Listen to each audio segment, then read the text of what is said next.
हाँ जी, हेलो नमस्कार साथियों, क्या हाल चाल आप सभी के। उम्मीद करते हैं बहुत अच्छे होंगे और एग्जाम की तैयारी में जोरों शोरों से लगे होंगे। देखिए आज हम आप लोगों के लिए क्वेश्चन बैंक का जो है ना तांडव सीरीज लेकर आए हैं बाबू। इसको आप लोग अंत तक देख लीजिएगा, हिंदी में एक भी प्रश्न छूटने वाला नहीं है। प्रीवियस ईयर है, 11 से लेकर 25 तक जो प्रश्न पूछा गया है ना, सारा का सारा इसमें दिया हुआ प्रीवियस ईयर है। आप लोग इसमें क्या क्या कराएंगे, ऑब्जेक्टिव भी करा देंगे प्लस सब्जेक्टिव भी करा देंगे। आप लोग वीडियो अंत तक देखिएगा और चैनल को सब्सक्राइब कर दीजिएगा, लाइक करना मत भूलिएगा इस वीडियो को। चलिए 17 फरवरी को पक्का पूछा जाएगा, आप लोग एकदम जुड़े रहिए इस क्लास में। चैप्टर 1 है और डे 1 है आज, है ना। इसी तरह का डे 1 डे 2 इसी तरह कराते जाएंगे। आप लोग पूरा अंत तक वीडियो देखिएगा, बहुत मजा आने वाला है, सब कुछ सीख कर जाएंगे, यहाँ से पक्का नंबर उठाकर जाएंगे। चलिए तो हम लोग बढ़ते हैं आगे। सबसे पहले हम लोग क्या करने वाले हैं, ऑब्जेक्टिव करने वाले हैं। ऑब्जेक्टिव जो है पहले ऑब्जेक्टिव कर लेंगे, जितना भी ऑब्जेक्टिव है आप लोग एक टेस्ट के माध्यम से इसको लगाइएगा, बहुत मजा आने वाला है ना। सब्जेक्टिव भी अंत में हम लोग देख लेंगे, उसके बाद ही क्लास को अंत करेंगे। चलिए तो बढ़ते हैं हम लोग आगे। दोस्तों में फटाफट शेयर कर देना आप लोग।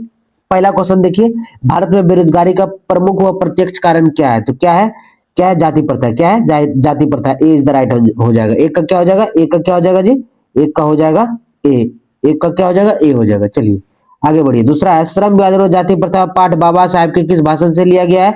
तो कहां से लिया गया, एनिहिलेशन ऑफ कास्ट। तो C is the right answer हो जाएगा। दो का क्या हो जाएगा, सी हो जाएगा। चलिए तीसरा प्रश्न की ओर बढ़िए। तीसरा प्रश्न है, रुक जाइएगा एक मिनट। हाँ तो तीसरा प्रश्न है, जाति प्रथा श्रम विभाजन के साथ साथ किसका रूप लिए हुए है। तो श्रमिक विभाजन का रूप लिए हुए। सी इज द राइट आंसर। चलिए आगे बढ़िए। अगला प्रश्न है, आधुनिक सब समाज श्रम विभाजन को आवश्यक क्यों मानता है। तो कार्य कुशलता के लिए आवश्यक मानता है। चलिए ए इज द राइट आंसर। चार का ए हो जाएगा। पांचवा प्रश्न को देखते हैं हम लोग कि डॉक्टर भीमराव अम्बेडकर का जन्म कब हुआ था। कब हुआ था, 14 अप्रैल 1891 ईस्वी में। D is the right answer हो जाएगा। पांच का क्या होगा, डी होगा। छठा प्रश्न है, डॉक्टर भीमराव अम्बेडकर का जन्म कहाँ हुआ था। कहाँ हुआ था जल्दी बताइए, मऊ के मध्य प्रदेश में। A is the right answer. A is the right answer. देखिए 19 में है ना, 21 में 22 में प्रश्न इससे बना है, प्रश्न बना है, वही करवा रहा हूं मैं आपको। इससे पक्का प्रश्न बनते हैं। सातवां प्रश्न है कि श्रम विभाजन और जाति प्रथा के लेखक कौन है। तो कौन है, भीमराव अम्बेडकर है। A is the right answer, Bhimrao Ambedkar है। अगला प्रश्न है, आठवां प्रश्न है, देखिएगा आठवां प्रश्न क्या है कि आदर्श समाज स्वतंत्रता समानता भ्रातृत्व पर आधारित होगा, ये किसने कहा था। किसने कहा था, भीमराव अम्बेडकर ने कहा था। B is the right answer. उसका 9वां प्रश्न है, मानव मुक्ति के पुरोधा किसे कहा जाता है। भीमराव अम्बेडकर को। किसे कहा जाता है, C is the right answer, Bhimrao Ambedkar को। जाति प्रथा स्वाभाविक विभाजन नहीं है, क्यों, क्योंकि ये रुचि पर आधारित नहीं होने के कारण। B is the right answer. 10 का क्या होगा, बी होगा। चलिए आगे बढ़िए। 11वां प्रश्न है, 11वां प्रश्न आप लोग देख लीजिए, भारत में जाति प्रथा का मुख्य कारण क्या है। तो क्या है, बेरोजगारी, गरीबी, अमीरी, उद्योग धंधों की कमी। तो भारत में जाति प्रथा का मुख्य कारण बेरोजगारी है। ये इज द राइट आंसर। चलिए आगे बढ़िए। अगला प्रश्न है, 12वां नंबर, भारत संविधान का निर्माता किसे कहा जाता है। तो भीमराव अम्बेडकर को कहा जाता है। C is the right answer.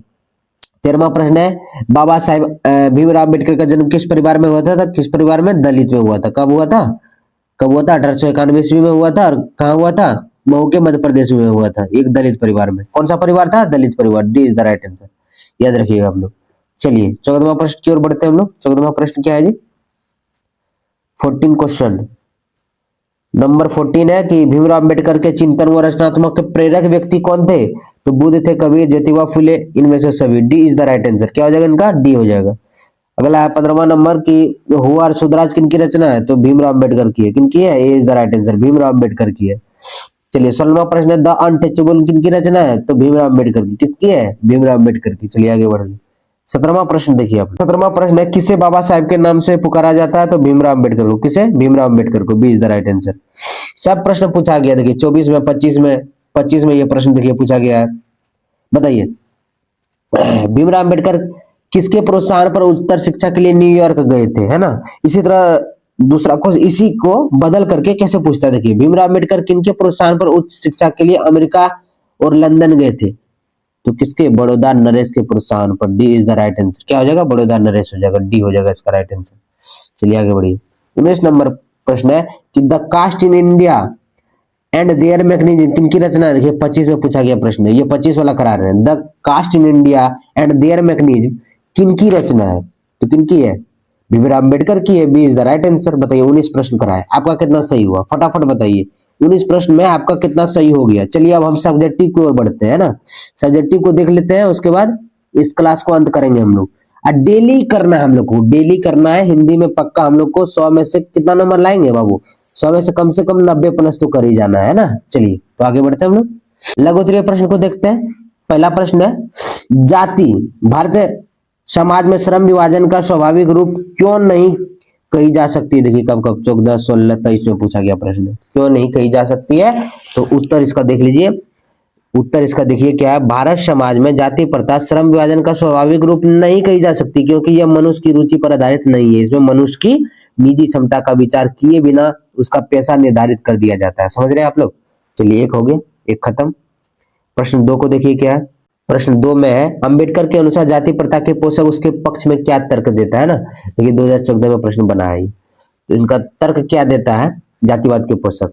तो उत्तर सुनिए। जातिवाद के पक्ष में इसके पोषकों का तर्क है कि आधुनिक सर्व समाज कार्यकुशलता के लिए श्रम विभाजन को आवश्यक मानता है, और चूंकि जाति प्रथा विश्रम विभाजन का ही दूसरा रूप है, इसलिए इसमें कोई बुराई नहीं है। अगर आपको ये पीडीएफ चाहिए, अगर ये पीडीएफ चाहिए आपको, तो पीडीएफ के लिए आपको क्या करना पड़ेगा, मैंने डिस्क्रिप्शन में एक लिंक दिया है व्हाट्सएप चैनल का। किसका? व्हाट्सएप चैनल का। व्हाट्सएप पे आप लोग जाके जुड़ जाइएगा, है ना। उस पे सारा का सारा पीडीएफ आपको मिल जाएगा, पीडीएफ फ्री में मिल जाएगा बाबू। चलिए आगे बढ़ते हैं हम लोग। अगला प्रश्न है 3 नंबर, है ना। 3 नंबर को समझ लेते हैं।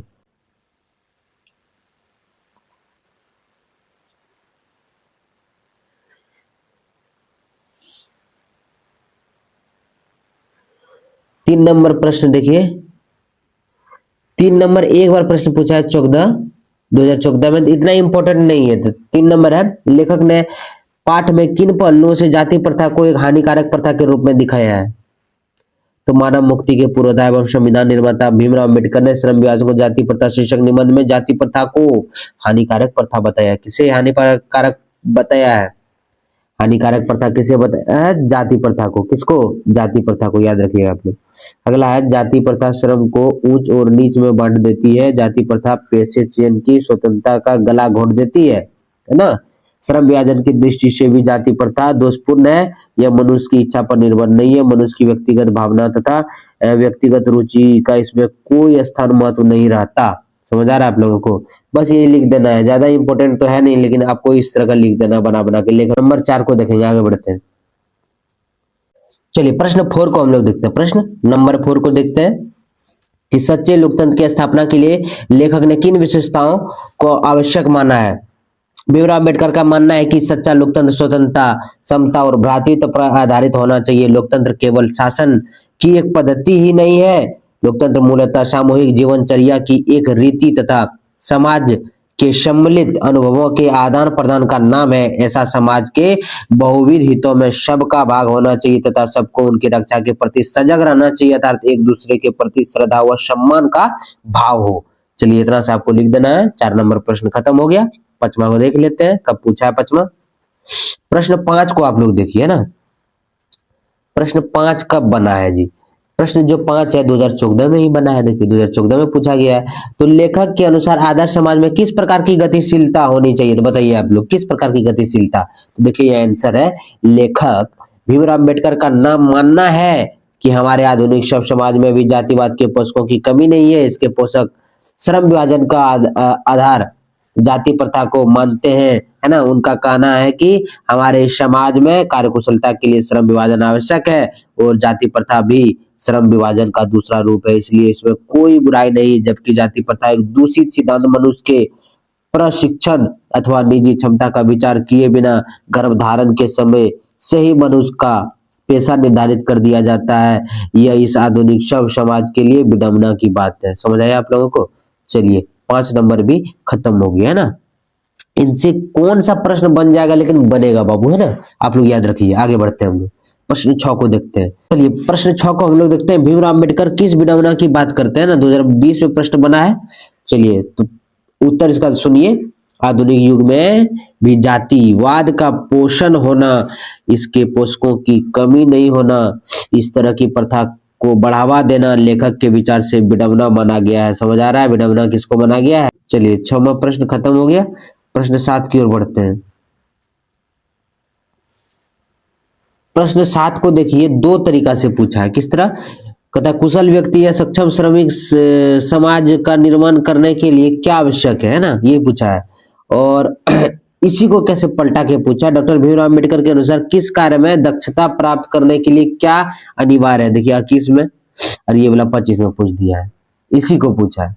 तो इसका राइट आंसर क्या होगा, देखिए उत्तर देखिए, कुशल व्यक्ति या सक्षम श्रमिक समाज का निर्माण करने के लिए यह आवश्यक है कि हम व्यक्तियों की क्षमता इस सीमा तक विकसित करें जिससे वह अपने पेशा का कार्य का चुनाव स्वयं कर सके, है ना। चलिए तो इसका 7 भी हो गया आपका कंप्लीट। प्रश्न 8 की ओर बढ़ते हैं। प्रश्न 8 है, लेखक भीमराव अंबेडकर आज के उद्योग में गरीबी और उत्पीड़न से भी बड़ी समस्या किसे मानता है। किसे मानता है, जाति प्रथा को मानता है। कैसे मानता है समझिए, लेखक भीमराव अंबेडकर आज के उद्योग एवं गरीबी उत्पीड़न से भी बड़ी समस्या लोगों का निर्धारित कार्य को मानता है, क्योंकि अरुचि और विश्वासतावश मनुष्य काम को टालना लगता है ना, और कम काम करने के लिए प्रेरित हो जाता है। ऐसी स्थिति में जहाँ काम करने में ना दिल लगता हो ना दिमाग लगता हो, कुशलता कैसे प्राप्त की जा सकती है। तो इस सारा का सारा काम कैसे हो रहा है, जाति प्रथा के हिसाब से ये हो रहा है ना। तो सबसे बड़ी समस्या जाति प्रथा है। कौन सी, जाति प्रथा, है ना। चलिए आपको समझ आया ये चैप्टर। देखिए दीर्घ उत्तरीय प्रश्न नहीं बनता है इससे, बराबर का नहीं, है ना। कैसा लगा वीडियो आप लोगों को, एक लाइक कर दीजिए, एक लाइक कर दीजिए, है ना। हल्का सा काम करना है आपको, एक लाइक कर देना है, एक कमेंट कर देना है आपको, जो अच्छा लगे कमेंट में लिख दीजिए, है ना। और एक शेयर कर दीजिए आप लोग, है ना। शेयर करिएगा दोस्तों में, ताकि वो भी इस वीडियो को, क्लास को ढंग से देख पाए। धन्यवाद, मिलते हैं अगले वीडियो में। कल जुड़ना नहीं भूलिएगा, इसी चैनल पर आकर इसी टाइम में देख लीजिएगा। धन्यवाद, धन्यवाद।